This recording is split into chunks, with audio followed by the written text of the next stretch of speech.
Bienvenidos a la última sesión del curso de Economía y Política, la última charla de este programa que estuvo bastante entretenido. Estuvimos hablando sobre economía en las dos primeras sesiones y luego sobre algunas políticas públicas en la tercera, la cuarta y la quinta sesión. Y hoy, ya para ir cerrando este seminario, este curso, vamos a hablar sobre cómo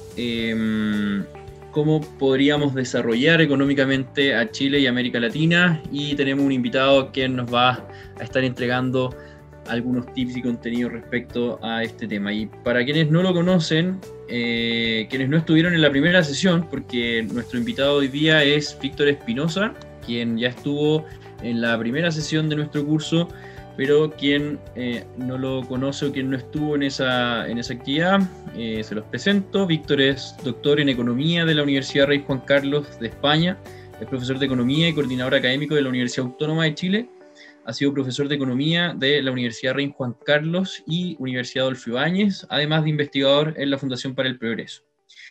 Sus áreas de especialidad son Desarrollo Económico, Historia y Filosofía de la Ciencia y Economía de la Escuela Austriaca. Así que quiero darle la bienvenida a Víctor una vez más a este curso. Hola Víctor, ¿qué tal? Bienvenido. Es un placer compartir con ustedes este cierre del curso que fue muy, muy bonito. Lo preparamos con mucho cariño con Ignacio, Esteban, Andrés y Juan Pablo. Espero que lo hayan disfrutado. Y una cosa muy importante es que este curso es inédito. En general, en Chile esto no existe. Sí existe en Europa, sí existe en Estados Unidos, pero en Chile esto es inédito, es primera vez que se da. Y también son extractos de las clases de economía que doy en clases. De hecho, entre el público presente también hay varios alumnos que habrán escuchado más de alguna idea repetida que ya han visto en sus asignaturas. La última clase, este cierre, es finalmente cómo hacer de Chile un país desarrollado. Porque en la primera clase analizamos la teoría de la función empresarial, que es la esencia del desarrollo económico, la esencia de los procesos sociales, es la innata capacidad creativa de todos nosotros para identificar problemas y tender a solucionarlos. Posteriormente, mis colegas de los Austrian Boys, como nos denominó Alberto Mayol, en un debate que tuvimos a través de Twitter y prensa el año pasado, ellos enfocaron esta teoría de la función empresarial en distintas áreas de la ciencia económica. Por un lado, Juan Pablo Cepeda aplicó esta teoría a la dinámica del intervencionismo gubernamental. Luego, Esteban Viani aplicó esta misma teoría al mercado de la salud. Luego, Ignacio Bustamante al mercado de las pensiones. Luego, Andrés Brusone lo aplicó al mercado laboral. Y finalmente lo vamos a ver desde una perspectiva global del desarrollo económico.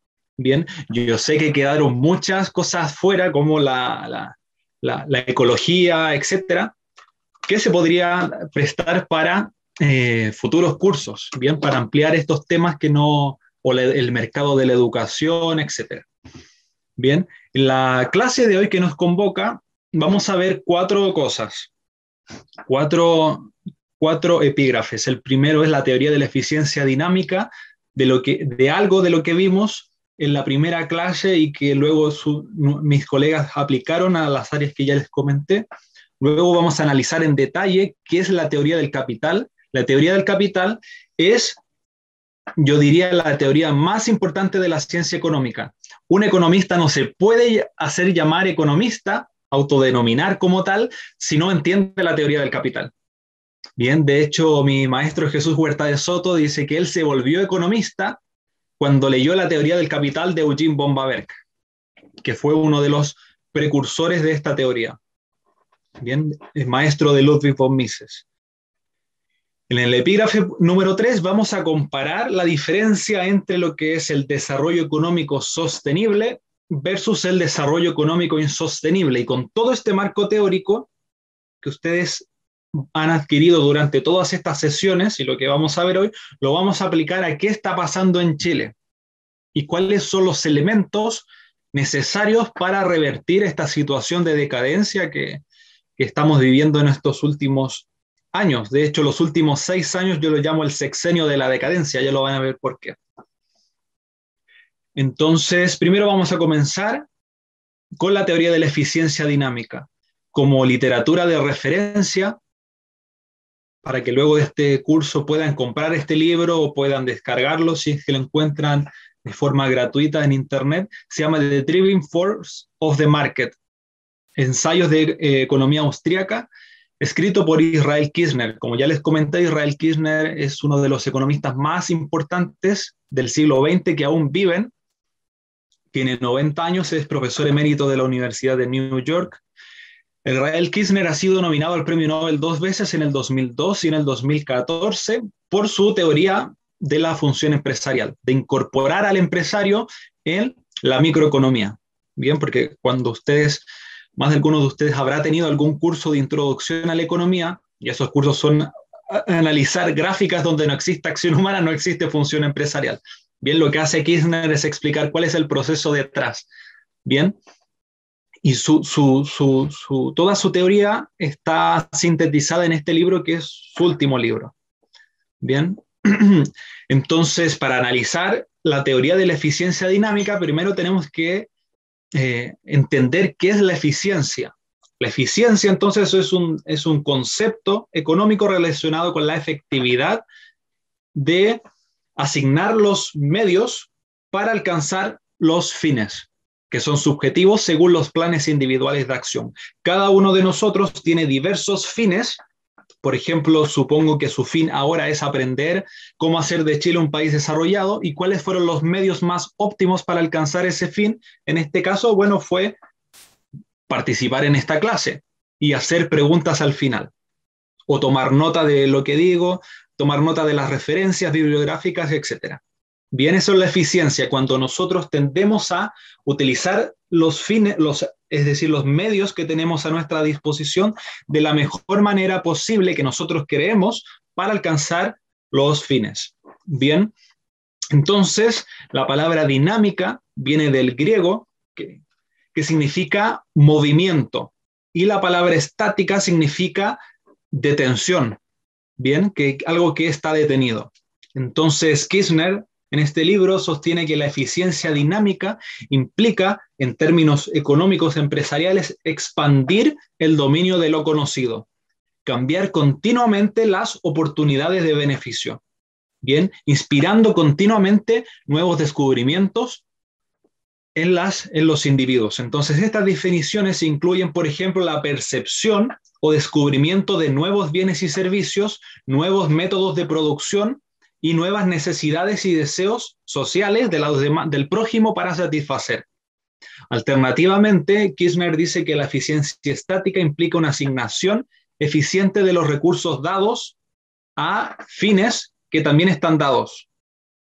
Bien, eso es lo que ustedes vieron en Introducción a la Economía o Microeconomía, donde analizan un gráfico donde los medios y los fines individuales están dados. Ustedes pueden saber cuáles son los precios, cuál es la cantidad de equilibrio, etc.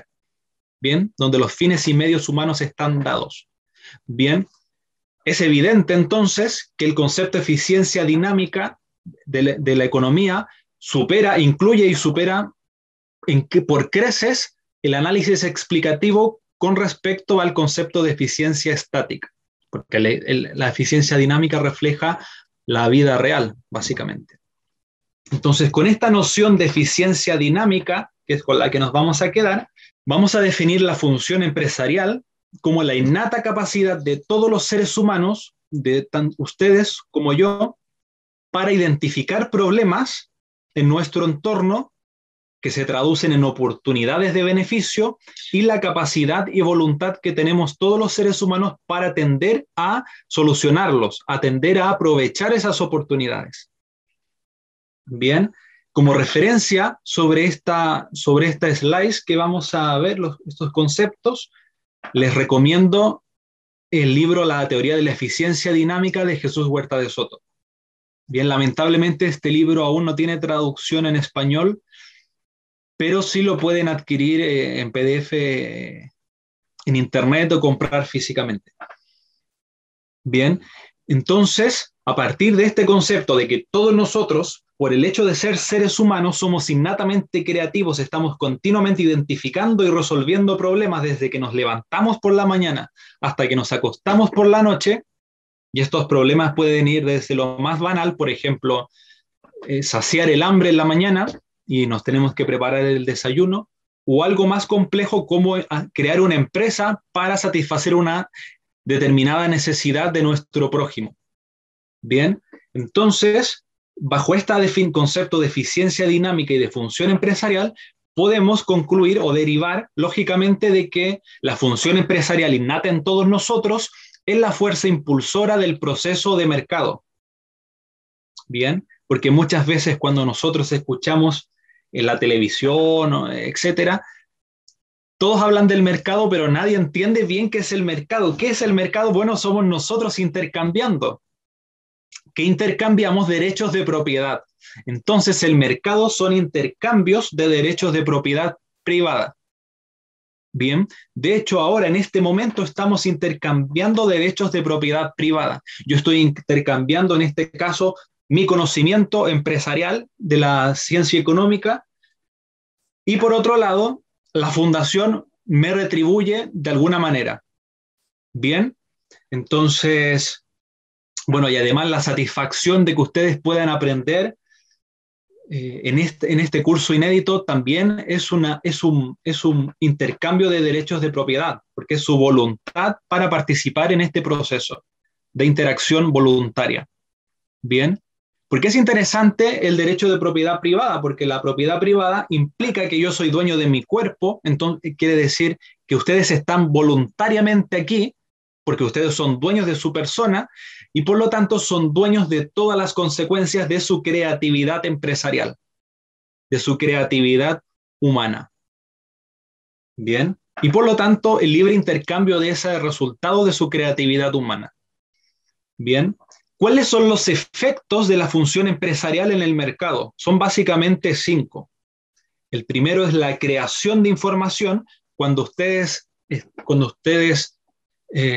actúan durante su día a día, están continuamente creando información en su estructura mental que antes no tenían. O si tenían algún tipo de conocimiento sobre esa actividad, lo van reforzando porque todos los días son distintos. Bien. Y además interactuando con personas, viendo televisión, viendo las redes sociales, etcétera, siempre estamos intercambiando información y almacenando cada vez mayor bytes, como se podría decir, de información en nuestra estructura mental. Bien, entonces la creación de conocimiento que es innata a todos los seres humanos puede ser ordinaria o extraordinaria.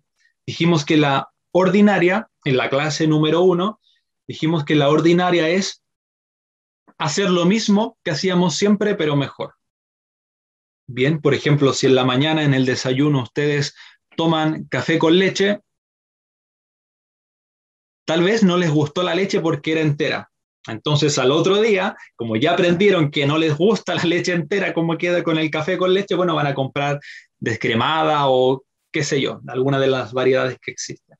Vienes a hacer lo mismo, pero mejor. Entonces vas a hacer el mismo café con leche, solamente cambiaste los ingredientes. El tipo de café o de leche. O azúcar versus endulzante, etc. También existe la creatividad extraordinaria. ¿Qué significa esto? Es la innovación, cuando yo creo algo que previamente no existía. Eso es lo que Joseph Schumpeter denominó la destrucción creadora. Bien. El punto número 2 es la transmisión de información. ¿Cómo se transmite la información, que es subjetiva, que tenemos una creciente stock de información cada uno en nuestra estructura mental? ¿Cómo se transmite toda esa información en el mercado a través de los intercambios voluntarios de derechos de propiedad privada? Bueno, a través del sistema de precios.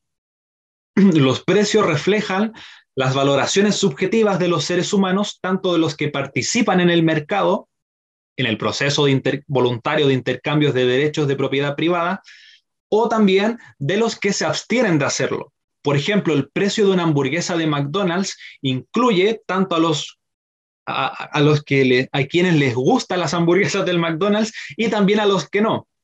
Por ejemplo, supongamos que mañana todos los chilenos se despiertan y se despiertan veganos. Bien, ¿cuánto va a ser el precio de la hamburguesa de McDonald's? Cero, porque nadie lo va a comprar. Bien, y McDonald's va a tener que ajustarse a ese cambio de demanda, de lo contrario va a quebrar. Bien, entonces el sistema de precios refleja valoraciones subjetivas. Y hay una aclaración muy importante: precio no es igual a valor. Cuando uno va a hacer una transacción comercial, uno tiende a decir cuál es el valor de algo, bien, pero eso es conceptualmente incorrecto, porque el precio determina una desigualdad de valoraciones. Se determina entre un rango de desigualdad de valoraciones entre el vendedor o el que ofrece un producto y el que da algo a cambio. Bien, entre esa desigualdad porque yo, si quiero intercambiar con alguien, voy a valorar obviamente más lo que recibo que lo que doy. Incluso aunque sea por caridad de ayudar al prójimo. Bien, por ejemplo, puedo regalar un producto que cuesta, por ejemplo, $1 millón y a cambio no recibo ninguna unidad monetaria.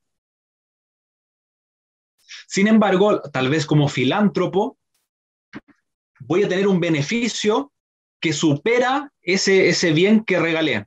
¿Cuál es el beneficio? Bueno, ver que una familia recibió una casa o qué sé yo. Bien, por ejemplo, Farcas, cuando regala dinero, el beneficio para él es mayor de lo que recibe, de lo que da. Por eso lo da, de lo contrario no lo daría, por la felicidad de ayudar a la gente, etc.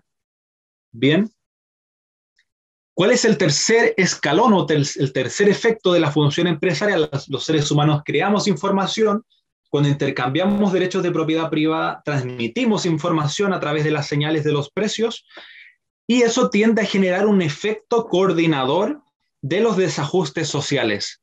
Es decir, en este proceso de intercambios voluntarios de derechos de propiedad privada, se da que la única forma de prosperar en la vida es dirigir nuestra inteligencia a satisfacer las necesidades del prójimo. Si no hago eso, el mismo proceso de intercambio de derechos de propiedad privada me va a sacar. Lo interesante del proceso dinámico del mercado es que efectivamente es un proceso y es competitivo. Bien, competencia viene de competition, que significa un proceso de rivalidad para aprovechar oportunidades de beneficio. Es decir, si yo no soy eficiente sirviendo al prójimo con un emprendimiento determinado, bueno, el propio mercado me va a decir a través de la contabilidad, en mi contabilidad voy a tener pérdidas porque no soy capaz de satisfacer al prójimo. La contabilidad me va a decir, tienes saldo negativo, quiere decir que la gente no quiere tu producto, entonces cámbiate. Entonces yo tiendo a comparar el proceso de mercado con un partido de fútbol, bien, como el que más de alguno de ustedes verá luego. ¿Por qué? Porque a veces uno pierde o gana, sin embargo, siempre tiene una nueva oportunidad. Bien, ¿por qué? Porque en el proceso de intercambios voluntarios de derechos de propiedad no hay barreras de entrada políticas. Bien, luego ya vieron con Juan Pablo qué pasa cuando empiezan a haber trabas políticas, que se distorsiona todo este proceso de alguna manera. Bien, según el tipo de intervención. Eso ya lo vieron en detalle con Juan Pablo. Luego el quinto, y el que nos convoca hoy, es que todo este proceso de coordinación, de tendencia o propensión coordinadora de las inteligencias de todos nosotros, de ustedes y de todos los seres humanos, tiende a promover el desarrollo económico. ¿Qué significa el desarrollo económico? Lo vamos a redefinir como la ampliación de alternativas abiertas para la gente.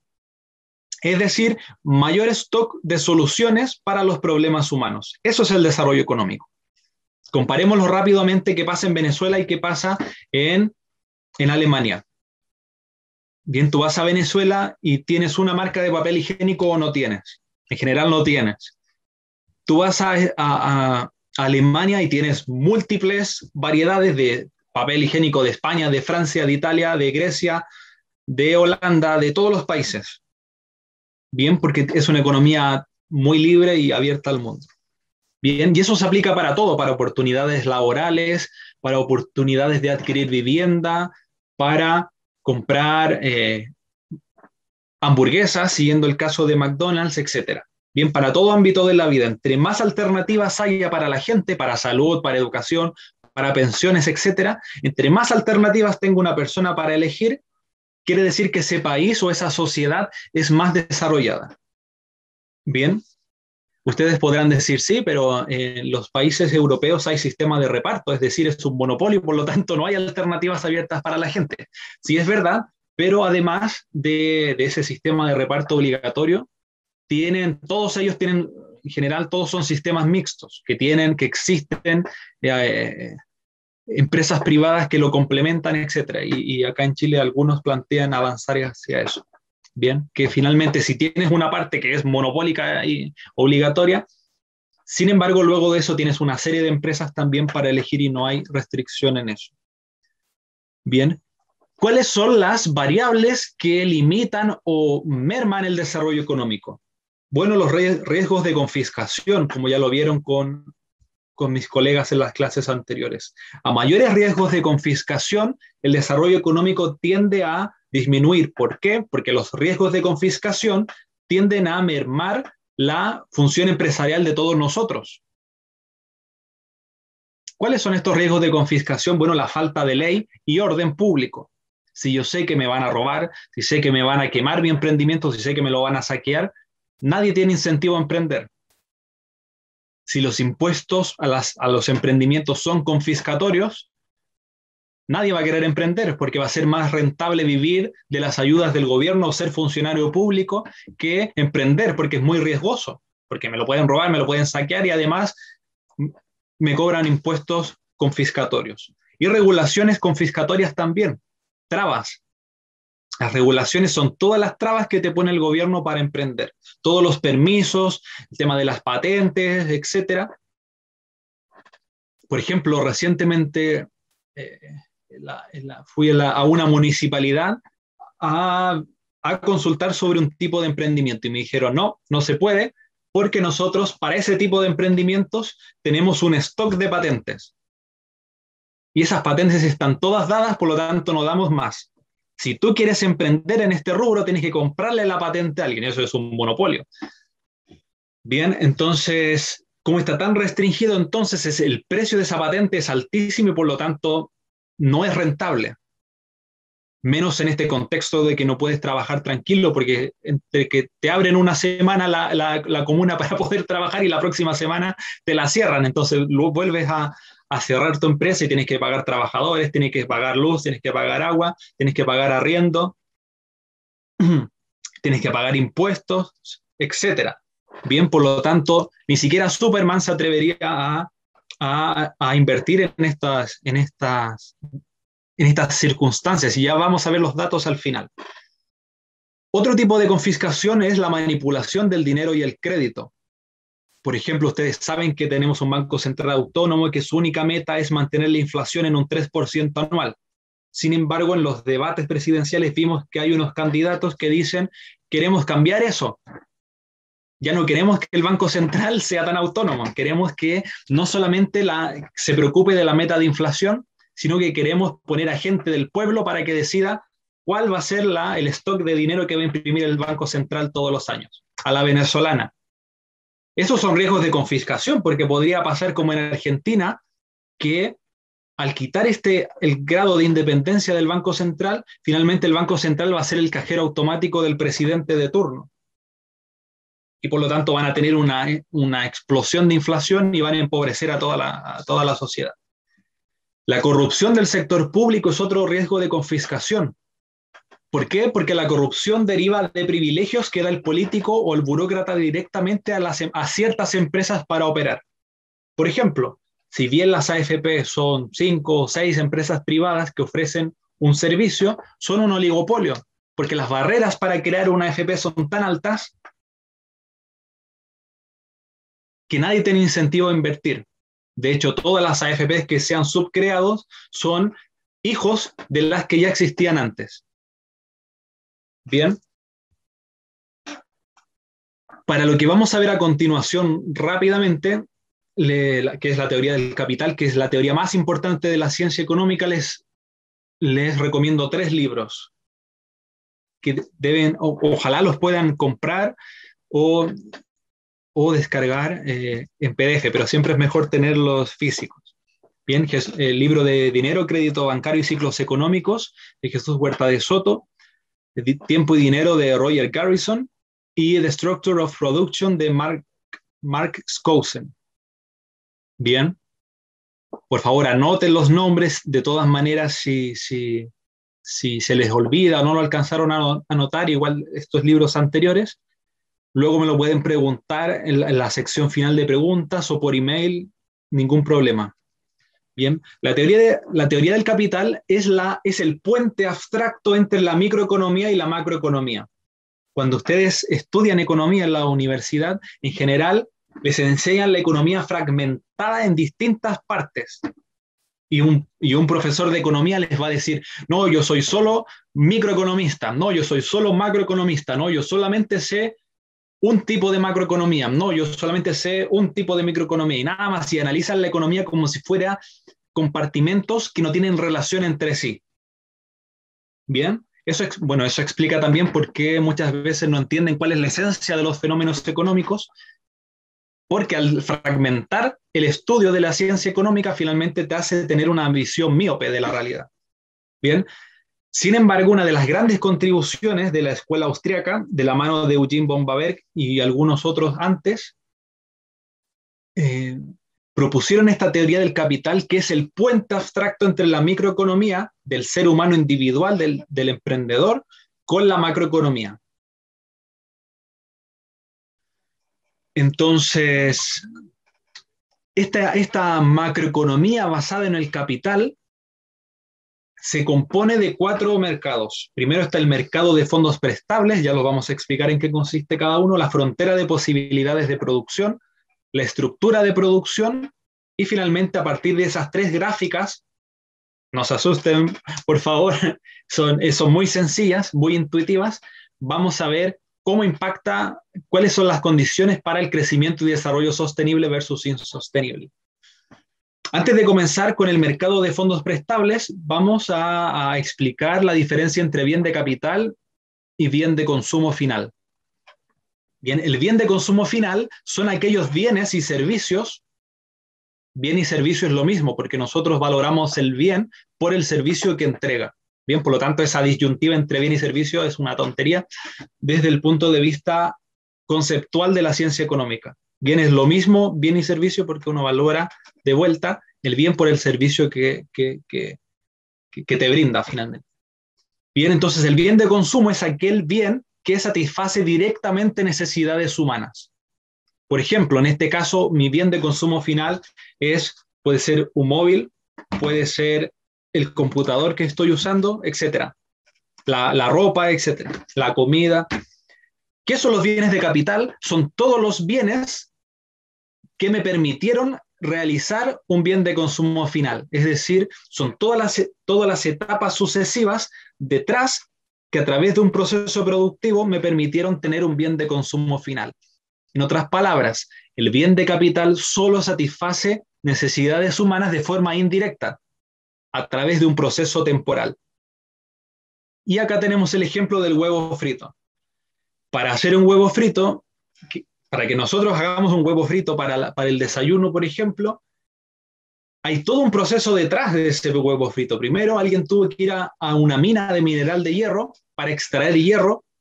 Luego, otra persona lo puso en un alto horno para darle forma de paila de huevo, etcétera. Luego le pusieron el mango del sartén, luego lo distribuyeron a los supermercados y luego se vendió. Ustedes lo compraron y lo tienen en su casa. Por otro lado, para freír el huevo, para obtener el huevo que ustedes van a utilizar, tuvieron que comprarlo. Esa persona que les vendió el huevo, a su vez, tuvo que comprarlo en otro lado, donde estaban las gallinas, y esas gallinas son de otra parte, etcétera. Bien, son una serie de etapas. Por otro lado, el aceite también tiene todo un proceso detrás. Nosotros solamente cuando vamos al supermercado o al mall, al retail, solo compramos bienes de consumo final. Sin embargo, para cada uno de esos bienes finales, cooperaron miles de personas alrededor del mundo de forma pacífica. Tal vez si se conocieran esas personas se odiarían, probablemente son de distintas religiones, probablemente son de distinta tendencia política.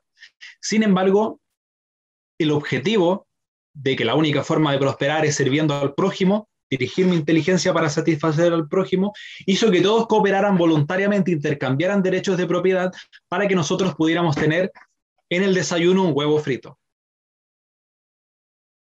Bien, y eso que acá no consideramos el gas, no consideramos la electricidad, si es que tienen cocina eléctrica, no consideramos la propia cocina, etcétera, que es otro bien de capital. Bien, hecho esta distinción entre bien de consumo y bien de capital, tenemos que analizar una ley muy importante en la ciencia económica que se llama la ley de preferencia temporal. La ley de preferencia temporal dice que todos los seres humanos somos impacientes, preferimos alcanzar nuestros fines lo antes posible. Todos los seres humanos deseamos o tendemos a desear alcanzar nuestros fines lo antes posible. Sin embargo, tenemos el incentivo, la capacidad de esperar un tiempo determinado, culminar una serie de etapas sucesivas para alcanzar un fin mayor, que para nosotros es más beneficioso.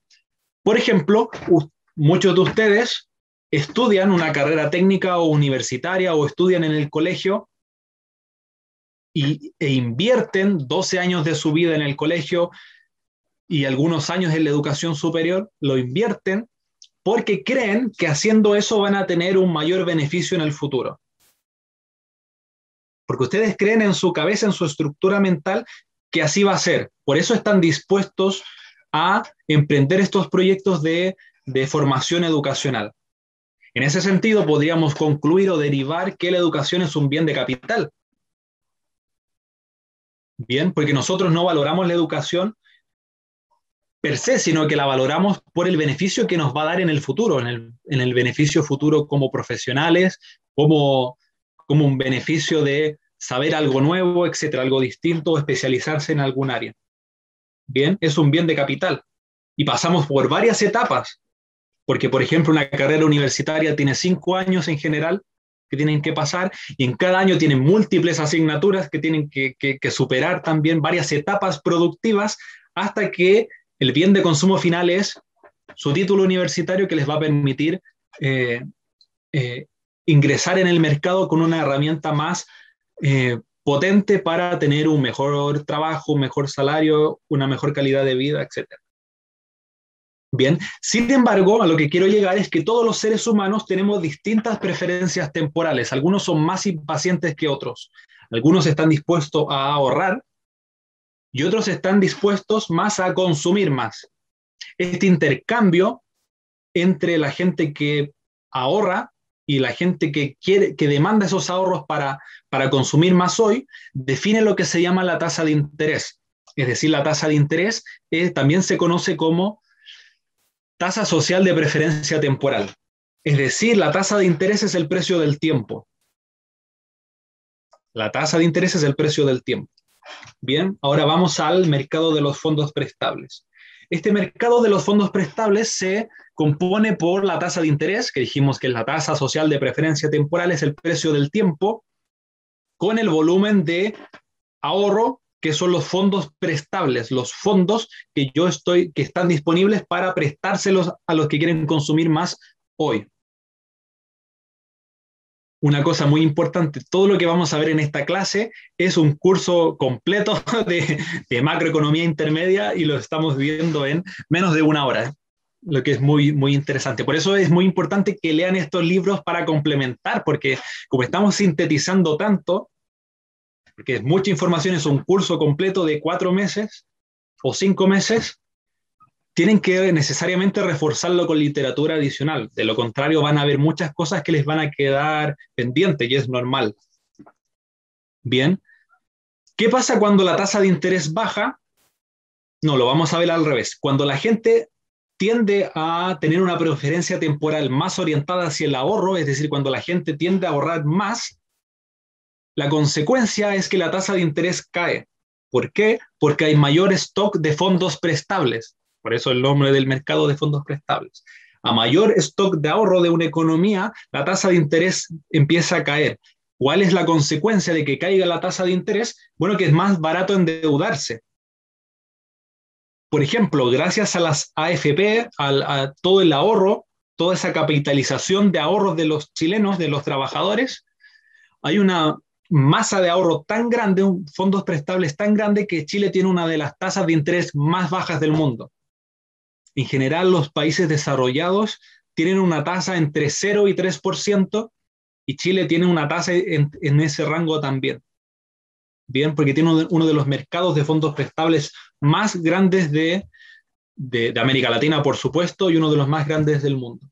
Por ejemplo, en Perú la tasa de interés está entre el 10, el 20 y a veces hasta el 30%.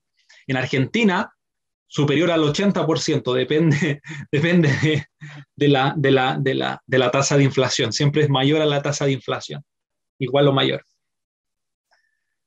Bien, entonces, a mayor ahorro, cae la tasa de interés, entonces la gente y los empresarios tienden a invertir más.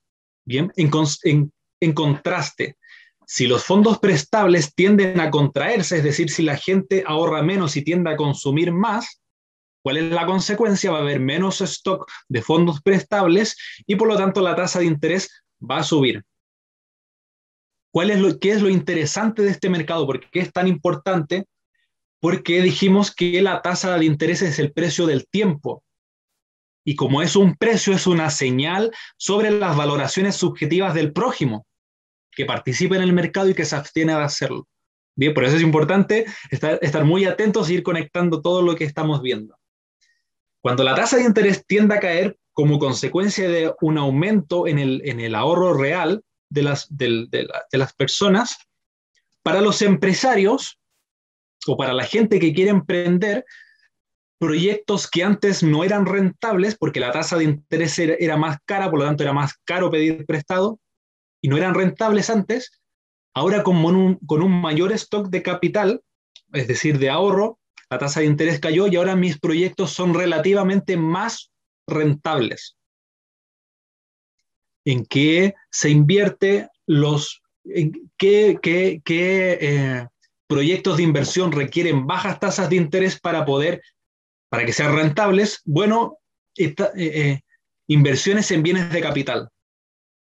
¿Por qué? Porque si la gente está ahorrando más hoy y la tasa de interés cae, el empresario, la señal que le da, dice, entonces la gente ya no quiere consumir tanto hoy, quiere consumir más en el futuro. Entonces, como está consumiendo menos hoy, me es más rentable invertir en algo que en el futuro, luego de un proceso productivo que culmine, voy a tener más bienes de consumo para el prójimo, que finalmente está haciendo eso, trasladando consumo presente por consumo futuro. Bien, entonces los empresarios tienden a invertir en bienes de capital. ¿Qué son bienes de capital? Tecnología, maquinaria, todo lo que hace que aumente la productividad del país. Bien, a mayor stock de ahorro de una economía que genera una tasa de interés menor, los empresarios tienden a invertir en bienes de capitales. Estos bienes de capitales, cuando maduran, ¿cuál es la consecuencia? Que van a tener más y mejores bienes y servicios. Es decir, y hay más baratos, por supuesto, porque a mayor stock de Coca-Cola, es decir, si antes tenía 10 Coca-Colas y ahora tengo 100, y es el mismo stock de consumidores, obviamente el precio va a bajar. Bien, entonces va a haber más y mejores bienes y servicios. Bien, y esto también, como los bienes de capital, también son maquinarias, tecnologías, etcétera, contribuye a elevar la productividad de un país. ¿Y cómo se determina el salario de una economía? Bueno, ya lo vieron con el profesor Andrés Brusone, que les mencionó claramente que el salario depende de la productividad del trabajador. Por eso en los países ricos, por ejemplo, hoy estaba analizando los datos de Australia, el salario mínimo en Australia son 2.000 euros y en Chile son 400 euros. ¿Por qué? Porque Australia es muy productivo. ¿Por qué es muy productivo? Bueno, porque ahorra entre un 30 y un 35% del PIB.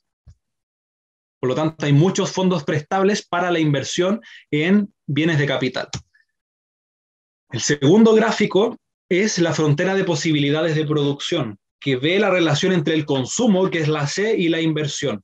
A medida de que la gente tiende a ahorrar más, el punto de la frontera de posibilidades de producción tiende a inclinarse hacia la inversión.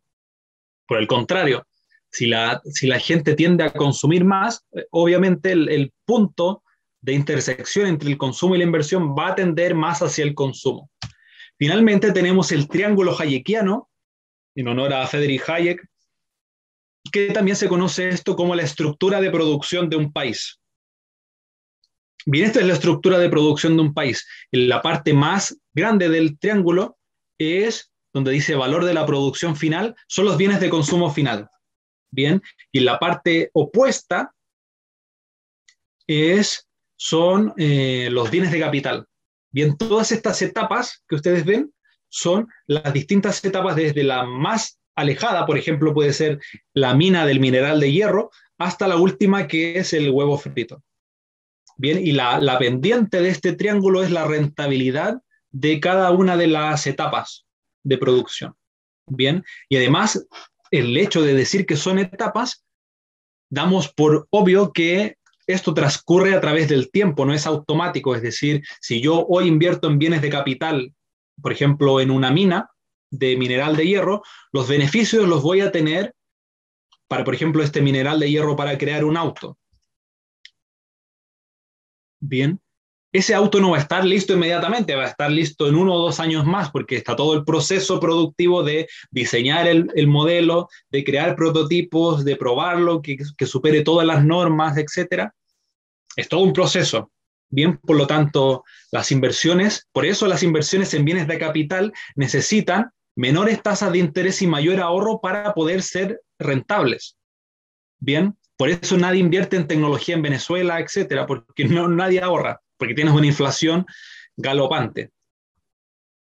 Entonces, todas estas 3 gráficas se pueden conectar a través del nivel de ahorro.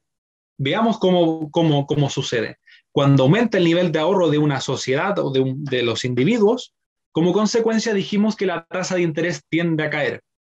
¿Cuál es la consecuencia? De que la frontera de posibilidades de producción, la intersección entre consumo e inversión, tiende a inclinarse hacia la inversión. ¿Qué quiere decir esto? Que para los empresarios ahora son rentables proyectos que antes no lo eran. ¿Cuáles son esos? Bueno, las inversiones en bienes de capital. ¿Cuál es la consecuencia en la estructura de producción de un país? Bueno, que se alarga, se tiende a alargar, empiezan a aumentar, se transforma la estructura de producción, se complejiza, esa es la palabra, se complejiza, se vuelve cada vez más compleja porque se añaden cada vez más etapas de producción. O como se dice laicamente, cada vez hay mayor valor añadido al proceso de bienes y servicios, por lo tanto es mucho más complejo. ¿Cómo es el desarrollo económico sostenible? Entonces, bueno, es cuando la sociedad tiende a ahorrar más. No quiere decir que tiene que ahorrar el 100% de su salario. De hecho, los países ricos de la OCDE en promedio ahorran entre un 30 y un 35% del PIB. Ya vamos a ver lo que pasa en Chile, no se apresuren. Entre un 30 y un 35% del PIB. Y los más ricos, como Singapur, Hong Kong, etcétera, es un 40% del PIB. Es decir, la gente que recibe un salario de 100, 40 lo ahorra. Lo ahorrará en acciones, lo ahorrará en fondos mutuos, lo ahorrará en fondos de pensiones, lo ahorrará en criptomonedas, qué sé yo. Bien, en todo eso. Y los países ricos en promedio es entre un 30 y un 35%. Por ejemplo, Suiza es un 35%. Entonces, no es de extrañar de que los países más ricos, que son precisamente los que más ahorran, sean los más ricos. Las que tienen economías más complejas, estructura de producción más compleja, más orientadas en bienes de capital.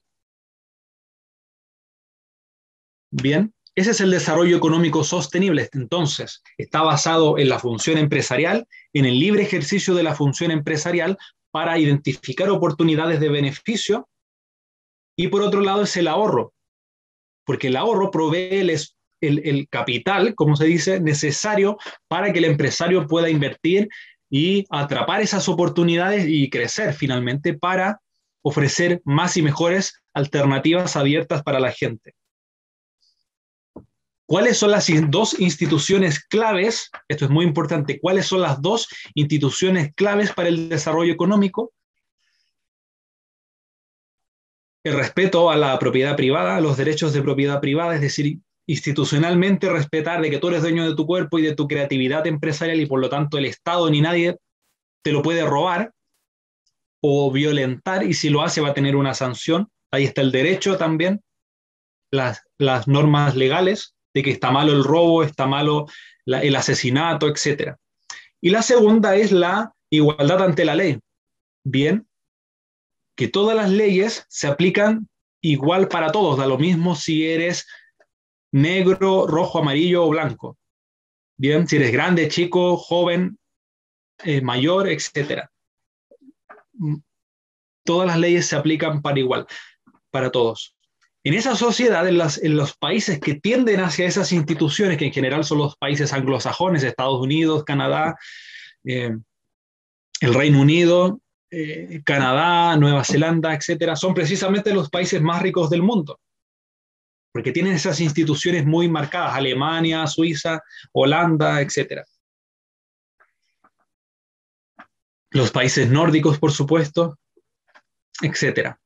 Bien, entonces la fuerza impulsora del desarrollo económico, del avance tecnológico, es la función empresarial, a través del sistema de precios y el ahorro voluntario que hace que sean rentables proyectos de inversión de mayor complejidad. Bien, entonces esto se traduce en que la economía aumenta su productividad y por lo tanto van a haber más y mejores bienes de consumo para las personas, mayores alternativas abiertas para la gente. Entonces, como dijimos antes, el desarrollo económico depende de la función empresarial, del ahorro genuino y de qué tan intensiva en capital sea la estructura de producción.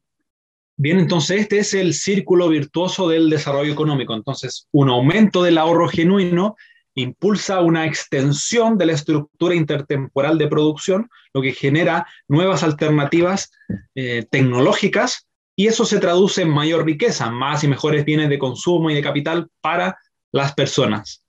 Bien, por otro lado, ¿cuál es el desarrollo económico o crecimiento insostenible o falso, como se podría decir? Bueno, son las recetas keynesianas. ¿Qué te dice el keynesianismo? Exactamente todo lo contrario. Si tú quieres que la economía crezca, que alcance un equilibrio de pleno empleo en el corto plazo hoy, lo que tienes que hacer es consumir, no ahorrar. Porque el modelo keynesiano, la lógica del político, recuerden, siempre es a corto plazo, porque su periodo es limitado y lo que quieren siempre es ganar elecciones. Entonces, para ganar elecciones necesitan resultados lo antes posible. Entonces, por eso son todos keynesianos. Da lo mismo si es de izquierda o de derecha, en general son todos más o menos keynesianos.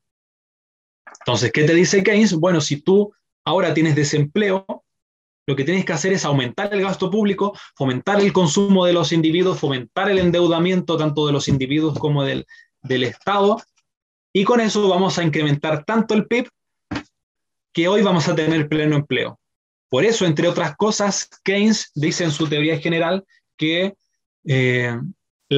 crear pirámides es beneficioso, e incluso los terremotos y las guerras son beneficiosas, porque en una guerra tú tienes a todo el mundo trabajando. Por ejemplo, en la Alemania nazi tenías a las mujeres y niños haciendo balas, mientras que los hombres estaban creando los tanques, etcétera, todas las armas que utilizaban, y otros estaban peleando en la guerra. Todos estaban trabajando. Entonces, desde esa perspectiva del estímulo del gasto y de las guerras, etcétera, de crear pirámides, efectivamente en el corto plazo trae una bonanza. De hecho, entre el año 1933 y el 39, la Alemania nazi tuvo un gran crecimiento económico. Sin embargo, después tuvieron que pagar los platos rotos de ese despilfarro y de esa ineficiencia de que trasladaron a la gente desde los sectores productivos al sector más improductivo de todos, que es la guerra. Entonces, John Maynard Keynes se equivoca rotundamente en ese sentido. Solamente tiene razón si tenemos una visión cortoplacista. pero en el largo plazo es un desastre. Bien, ¿qué pasa entonces si seguimos la política keynesiana? Bueno, si la gente tiende a consumir más a través del consumir todo su salario, reventar las tarjetas de crédito, como ocurre con el 75% de los chilenos actualmente que están sobreendeudados, una tasa histórica en los últimos 30 años, la consecuencia es que, bueno, la tasa de interés va a tender a subir. ¿Por qué? Porque los fondos prestables se contrajeron. Además, con los retiros del 10%, etcétera, están contrayendo fondos prestables que están tendiendo a subir la tasa de interés. ¿Cuál es la consecuencia? Bueno, que nadie tiene incentivo a invertir en bienes de capital. Nadie tiene incentivo a invertir en bienes de capital y la frontera de posibilidades de producción se inclina hacia el consumo.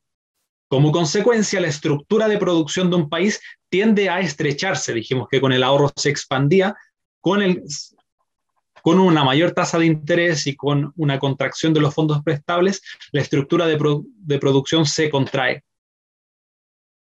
¿Cuál es la consecuencia? Vamos a tener menos y peores bienes y servicios.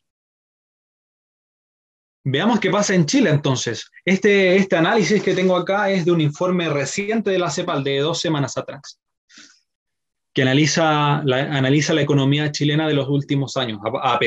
Es muy acertado este informe a pesar de que la CEPAL es totalmente keynesiana y le ha hecho mucho daño a América Latina en el siglo XX. En el contexto de la situación política y económica en Chile, caracterizada por ingentes presiones para aumentar el gasto público a raíz de las protestas sociales iniciadas en octubre del 2019, el documento entonces de la CEPAL tiene como objetivo exponer un conjunto de hechos que han pasado en los últimos años para evaluar si Keynes tenía razón o no, si el keynesianismo y los políticos tienen razón o no. Veamos qué ha pasado. Primero, el gasto público alcanzó 49 billones en el año 2018. Hoy es más de 70 billones. Al menos hasta el 2020, ahora va a ser mayor para el 2021 y 2022. El gasto del gobierno central se multiplicó 5,2 veces, es decir, 520% entre 1990 y 2018. El gasto público, repito, esto es muy importante, se multiplicó por 5, 520%. Otro hecho, el gasto del gobierno en general aumentó de 21%, ahora ya vamos a superar el 30%. 1 millón de trabajadores actualmente trabajan en el sector público, es decir, más de 1 millón de funcionarios públicos, lo que significa un aumento de 200% desde el año 1990. Además, si eso no fuera suficiente, los salarios del sector público son en promedio 7% más altos que en el sector privado. Si eso no fuera suficiente, la ineficiencia del gasto público se estima en 2 puntos del PIB. Es decir, 2 puntos del PIB de gasto público es lo que se diluye en burocracia y en ineficiencia y en robo. De hecho, existe un apartado de esta eficiencia del gasto público que se llama filtraciones, que significa el robo de los políticos o de los burócratas. Es un 2% de PIB en Chile. Es decir, los políticos y los burócratas se roban un 2% del PIB en Chile. Bien, y este dato no es menor porque la reforma de Michelle Bachelet del año 2014 proyectaba recaudar un 3% del PIB. Bien. Con todo ese aumento de impuestos que hicieron en el año 2014-2015, pensaban incrementar la recaudación en 3 puntos del PIB. Y acá este informe muestra que el robo político del gasto público es un 2%. Bien, entonces podríamos habernos ahorrado esa reforma si nuestras autoridades dejaran de robar. Por otro lado, el nivel de ahorro del país cayó 32% entre el año 2010 y 2020. Otro hecho, a pesar de este gasto sostenido del gasto público, tenemos que el crecimiento del PIB per cápita ha caído continuamente en la última década. Ya vamos a ver los gráficos. Y además el desempleo se duplicó entre el año 2016 y 2020. Acá tenemos, por ejemplo, cómo el ahorro del país ha caído sostenidamente. Dijimos que los países ricos en promedio ahorraban un 30, un 35. En Chile hasta el 2010 era un 25%. No por nada pasamos de ser uno de los países más pobres de América Latina al país más rico de América Latina, donde todos quieren venir a vivir a Chile. Sin embargo, a partir del 2010 hasta la actualidad ha caído un 32% el ahorro. ¿Cuál es la consecuencia? Vean la correlación con el crecimiento del PIB per cápita, ha caído continuamente. Paralelamente, dijimos que el PIB se multiplicó, es decir, el gasto público se aumentó en 520%, los funcionarios públicos aumentaron 200%, ganan un 7% más que en el sector privado, etc. Y también acá este gráfico de abajo muestra claramente que entre el 2016 y el 2020 el tasa de desempleo se duplicó, tanto en hombres como en mujeres. Esto muestra claramente la ineficiencia del keynesianismo en el largo plazo, en el tiempo. Y ustedes podrían replicar, sí, pero es que en el 2019, en octubre, tuvimos el estallido social y el 2020 y ahora estamos con la pandemia. Efectivamente, tienen toda la razón. Sin embargo, si vemos el gráfico, la tendencia ya era negativa desde el año 2010, lo que hicieron el estallido social. Lo que hizo la pandemia fue acelerar ese proceso de decadencia que ya venía. De hecho, por eso Axel Kaiser dice acertadamente que el estallido social fue consecuencia de este desastre que ya venía desde antes. ¿Por qué? Porque en los últimos años el desempleo no ha parado de subir, los salarios se han estancado, etcétera. Por lo tanto, la calidad de vida de la gente se ha estancado en los últimos años. Bien tanto las oportunidades laborales, etcétera. Por lo tanto, como bien señaló Axel en un video de la fundación, efectivamente el estallido social fue un malestar general de la gente producto de este estancamiento y deterioro de la calidad de vida de la mayoría de los chilenos producto de estas políticas keynesianas, eso es lo importante. Estas políticas keynesianas que han venido desde 1990, pero en particular desde el año 2006, 2005, 2006 hasta la actualidad. ¿Por qué es tan importante este curso y por qué les agradezco que hayan asistido de principio a fin y que estén atentamente tomando notas, anotando la bibliografía? Les agradezco mucho, porque esto no se habla en la televisión, no lo hablan los periodistas, por supuesto, porque como se aprecian estas imágenes, no existen las universidades, estamos incipientemente cada uno de nosotros, de los que ustedes conocieron en este curso, llevando estas teorías a los cursos de introducción a la economía, a los cursos de microeconomía, para que la gente, los ingenieros comerciales que salgan, sean efectivamente promotores del desarrollo económico de nuestro país. Bien, acá como aparece en la imagen, tenemos que finalmente los medios de comunicación se han transformado en medios de manipulación. De hecho, ya los periodistas que antes se dedicaban a relatar noticias, ahora son máquinas propagandísticas. De hecho, ahora es normal que los panelistas de matinales o periodistas de algunos canales dan su visión política como si fueran eruditos de la ciencia económica. Y finalmente esa es la sensación que queda muchas de las personas que ven eso. Bien, entonces nuestro rol como promotores del desarrollo económico, si queremos que Chile y América Latina sea de una vez por todas, se aleje del socialismo, que finalmente el socialismo es lo que nos tiene en la pobreza y el keynesianismo, y hacer lo que hacen los países ricos, lo que hicieron los países ricos para hoy estar en la situación que están. Lo que necesitamos es el efecto multiplicador de la educación. Lo que ustedes vayan aprendiendo, transmitirlo con sus amigos, con su familia. ¿Por qué es tan importante el efecto multiplicador de la educación?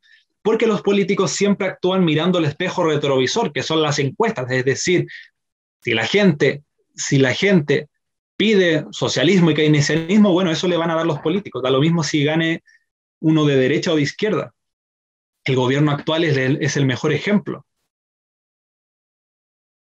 Bien, de hecho, si uno compara el programa de Alejandro Guiller con con lo que ha hecho Piñera en estos años es lo mismo. Tal vez Guiller hubiera sido mejor.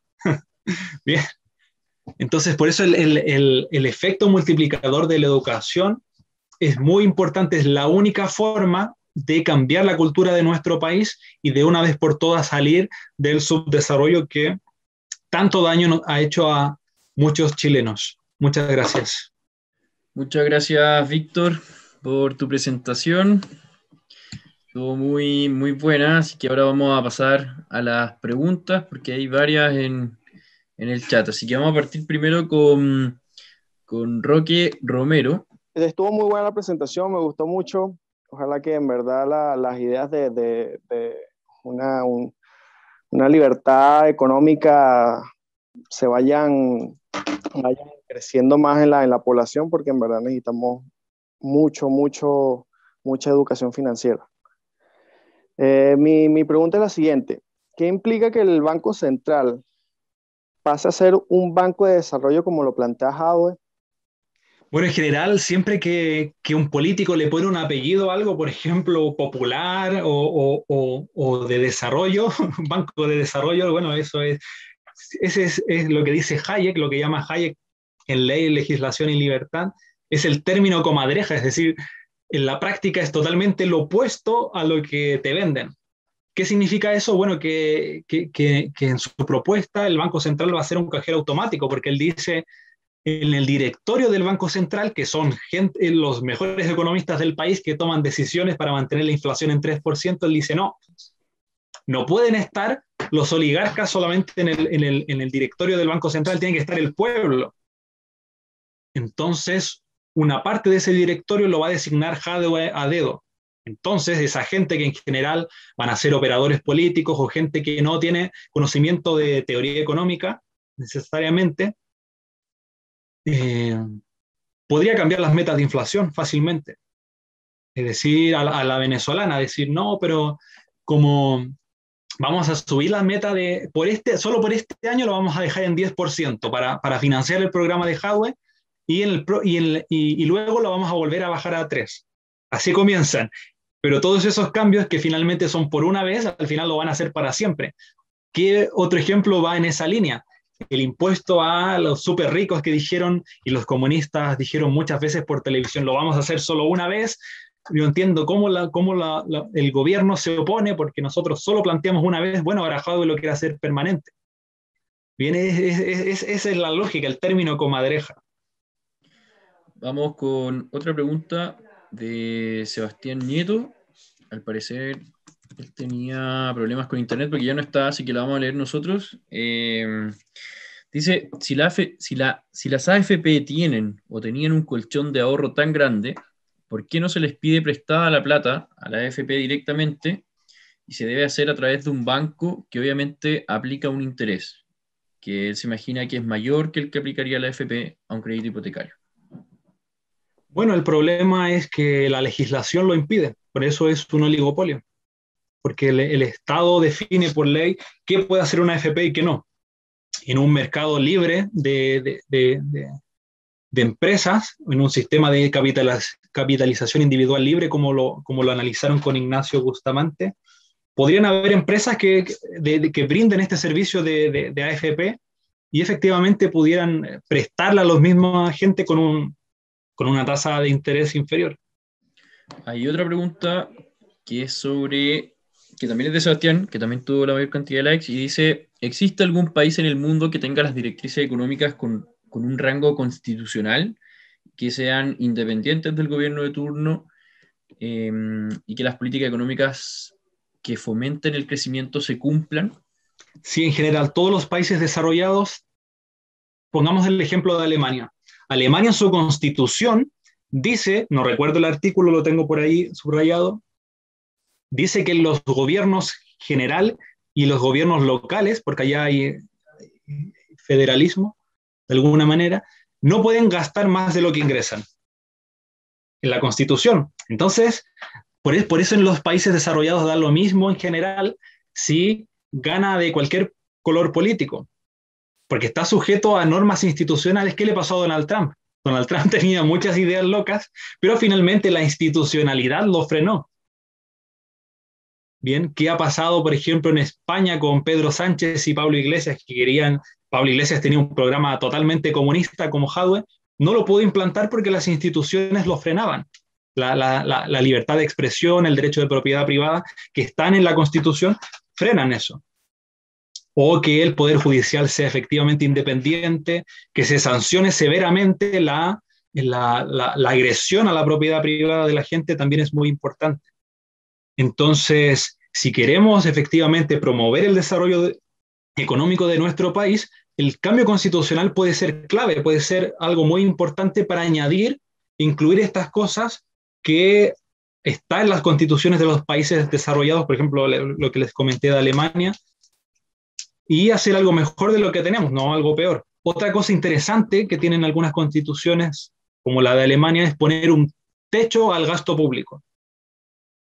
Bien, ahora no recuerdo la cifra exacta del gobierno de Alemania, pero otros gobiernos europeos tienen, por ejemplo, que el gobierno por ley, o sea, es decir, por constitución, solamente se puede endeudar máximo un 20% del PIB.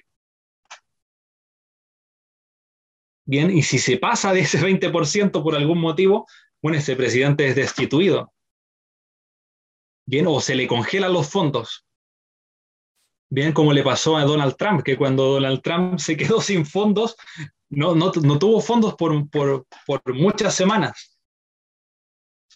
Bien, entonces necesitamos una institucionalidad fuerte que respete la propiedad privada, que minimice los riesgos de confiscación, eso es lo más importante, para que la gente pueda emprender tranquilamente y para que pueda ahorrar y entrar en este círculo virtuoso que ya hablamos. Hay otra pregunta que es de un espectador anónimo, así que también la voy a leer. Dice, ¿es muy perjudicial que las empresas tengan una rentabilidad máxima, un 15% por ejemplo, y lo que generen sobre esa rentabilidad sea repartido entre los trabajadores? Bueno, esa es una medida, es que depende de cada empresa. Depende de la solvencia de cada empresa. Lo que plantea Jadwe en particular en su programa es que se reparta el 30%, y lo dijo en el debate que era tanto para grandes empresas como para pymes. Es decir, si yo tengo un kiosco, un bazar en mi casa, que genera pocos ingresos en comparación a una gran empresa, voy a tener que dar el 30% de lo que gané, no sé si es un año o un mes, a la persona que tengo en la caja, por ejemplo. Bien, yo creo que eso es agredir directamente el derecho de propiedad, ignorar absolutamente la teoría económica, porque primero hay que entender que todas las empresas tienen distintas perspectivas de presupuesto. A lo mejor ese 30% de la señora del bazar ella lo podría utilizar para invertir, para crecer su negocio, para abrir otro local, para contratar a otra persona, etcétera, para acumular capital, para hacer otro emprendimiento. Pero el gobierno, por ley, porque cree que él es más inteligente, en este caso Jadwe, para invertir el dinero del prójimo, que crea el prójimo, eso es lo más divertido, que lo crean otros, no lo crea él, disponerla como se le plazca. Eso es una agresión al derecho de propiedad y eso no funciona en ninguna parte del mundo. De hecho, otro dato adicional, se dice que quieren subir ahora el impuesto corporativo a las empresas a un 30%.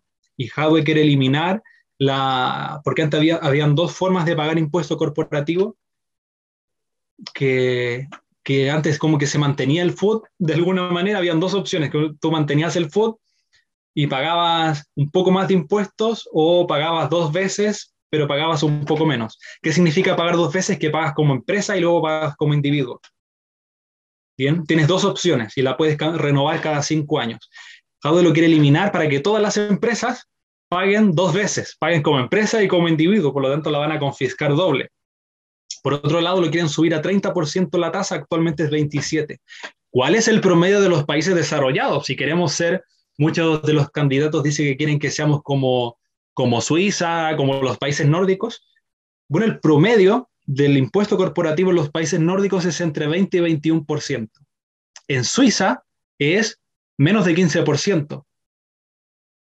En Estonia es un 20%. En Irlanda es 12,5%. Bien, en el Reino Unido es 19%.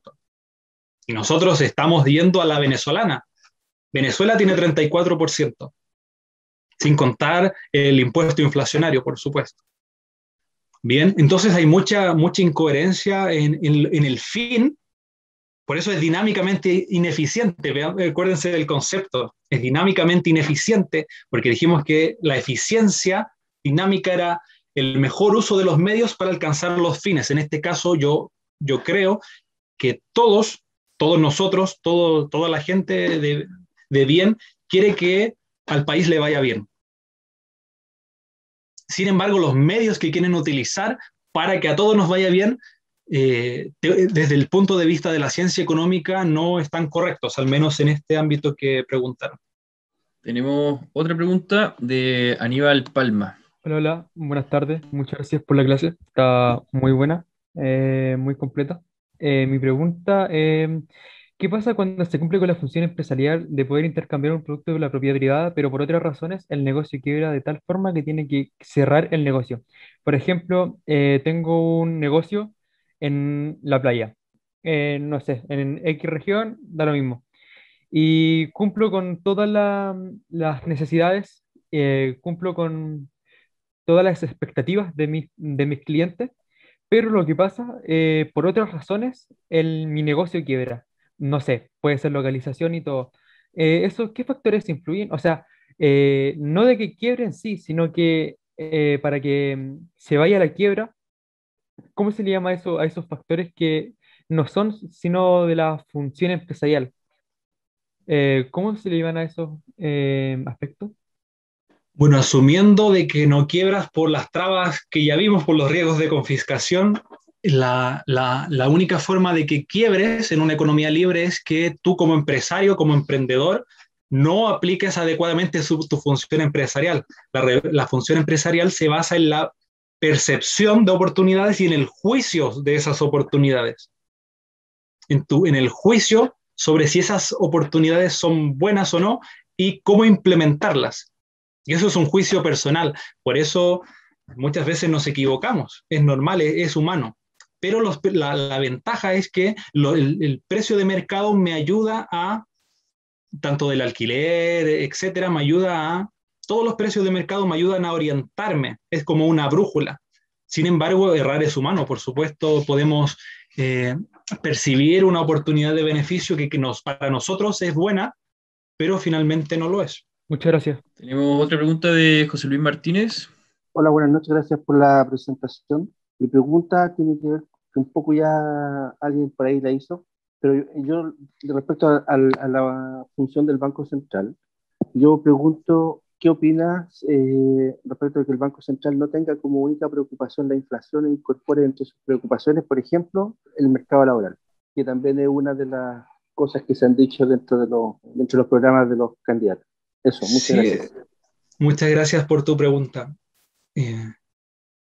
Bueno, esa pregunta es muy importante porque claro, como estos candidatos que plantean que el Banco Central no sea independiente o cambiar la meta o que tenga otros objetivos para estimular el empleo, ignoran que la meta de inflación es precisamente para cuidar el empleo.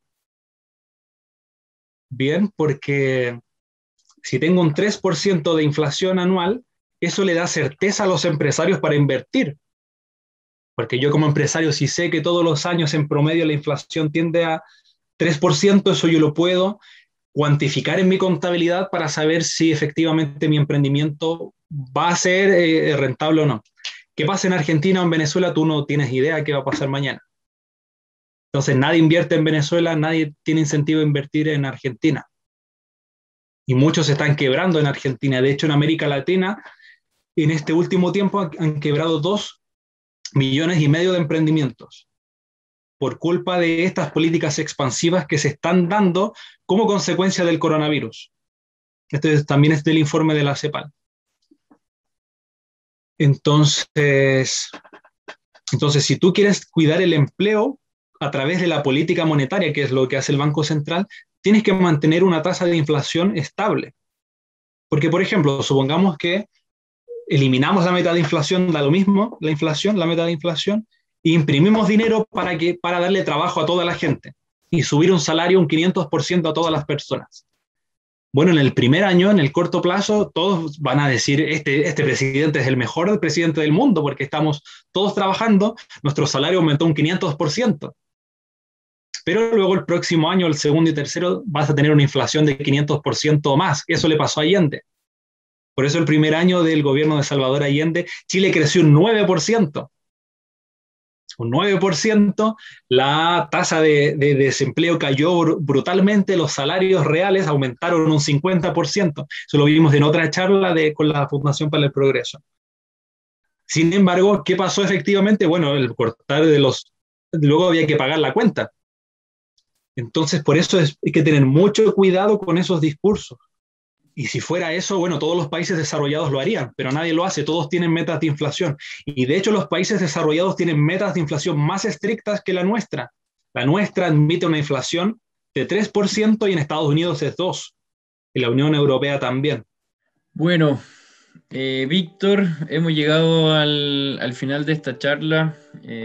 Sin duda estuvo muy interesante, muy buenos datos y muy buen contenido el día de hoy. Bueno, en nombre de todo el equipo de la FPP, te queremos agradecer por haber participado en este curso, por haberlo organizado también y por supuesto haber sumado a los demás Austrian Boys. Así que muchas gracias, Víctor, por eso y bueno, también agradecer a todas las personas que se estuvieron conectando en esta sesión. Hay una última pregunta que la quiero hacer yo, Víctor, y es que Juan Carlos Córdoba pregunta: ¿dónde se puede estudiar economía austríaca online? Entonces sería bueno que diera ese dato para los que se interesaron por el tema y les gustaría seguir incursionando ahí. Bueno, a todos los que quieran estudiar un máster o un doctorado, ya sea presencial, online o algún curso, porque hay varios online, me puede escribir al email que aparece en pantalla.